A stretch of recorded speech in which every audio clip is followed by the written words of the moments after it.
ರಾಮು ಎಂಬ ಹುಡುಗ ಒಂದು ಸಣ್ಣ ಹಳ್ಳಿಯಲ್ಲಿ ವಾಸಿಸುತ್ತಿದ್ದ. ಅವನ ಮನೆ ಮಣ್ಣಿನದು, ಬದುಕು ಸರಳವಾದುದು.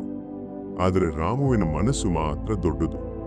ಅವನು ಪ್ರತಿದಿನ ರಾತ್ರಿ ನಕ್ಷತ್ರಗಳನ್ನು ನೋಡುತ್ತಾ ಒಂದು ದಿನ ನಾನು ದೊಡ್ಡ ಇಂಜಿನಿಯರ್ ಆಗಬೇಕು ಎಂದು ಕನಸು ಕಾಣುತ್ತಿದ್ದ.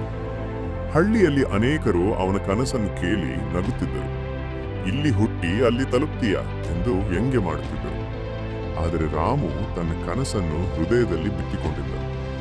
ಶಾಲೆಗೆ ಹೋಗಲು ಅವನು ದಿನವೂ 3 ಕಿಲೋಮೀಟರ್ ನಡೆದು ಹೋಗುತ್ತಿದ್ದ. ಮಳೆ ಬಂದರೂ ಬಿಸಿಲು ಇದ್ದರೂ ಅವನ ಓದು ನಿಲ್ಲಲಿಲ್ಲ.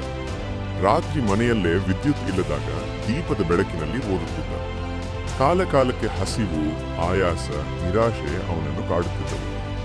ಒಂದು ಬಾರಿ ಪರೀಕ್ಷೆಯಲ್ಲಿ ಅವನು ನಿರೀಕ್ಷಿಸಿದ ಅಂಕಗಳು ಬರಲಿಲ್ಲ. ಆ ದಿನ ಅವನ ಕಣ್ಣುಗಳಲ್ಲಿ ಕಣ್ಣೀರು ತುಂಬಿತು. ನನ್ನ ಕನಸು ಸುಳ್ಳಾಗಿ ಬಿಡುತ್ತಾ ಎಂದು ಅವನು ತನ್ನನ್ನು ತಾನೇ ಪ್ರಶ್ನಿಸಿಕೊಂಡ. ಆ ಕ್ಷಣದಲ್ಲಿ ಅವನ ತಾಯಿ ಹೇಳಿದ ಮಾತು ಅವನ ಜೀವನವನ್ನೇ ಬದಲಿಸಿತು. ಕನಸು ಬಿದ್ದಾಗ ಮುರಿಯಲ್ಲ, ಅದನ್ನು ಬಿಟ್ಟಾಗ ಮುರಿಯುತ್ತದೆ. ಆ ಮಾತು ರಾಮುವಿಗೆ ಹೊಸ ಶಕ್ತಿ ನೀಡಿತು.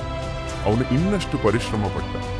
ಶಿಕ್ಷಕರ ಮಾರ್ಗದರ್ಶನ ಪಡೆದು ದಿನಚರಿ ರೂಪಿಸಿಕೊಂಡು ಓದಲು ಆರಂಭಿಸಿದ. ವರ್ಷಗಳು ಕಳೆದವು. ಒಂದು ದಿನ ರಾಮು ತನ್ನ ಹಳ್ಳಿಗೆ ಹೆಮ್ಮೆಯಿಂದ ಮರಳಿದ. ಅವನ ಕೈಯಲ್ಲಿ ಇಂಜಿನಿಯರಿಂಗ್ ಪದವಿ, ಮುಖದಲ್ಲಿ ಆತ್ಮವಿಶ್ವಾಸ. ಒಮ್ಮೆ ಅವನ ಕನಸನ್ನು ಹಾಸ್ಯ ಮಾಡಿದವರೇ ಇಂದು ಅವನ ಕಥೆಯನ್ನು ಮಕ್ಕಳಿಗೆ ಹೇಳುತ್ತಿದ್ದರು. ರಾಮು ಆಗ ತಿಳಿದು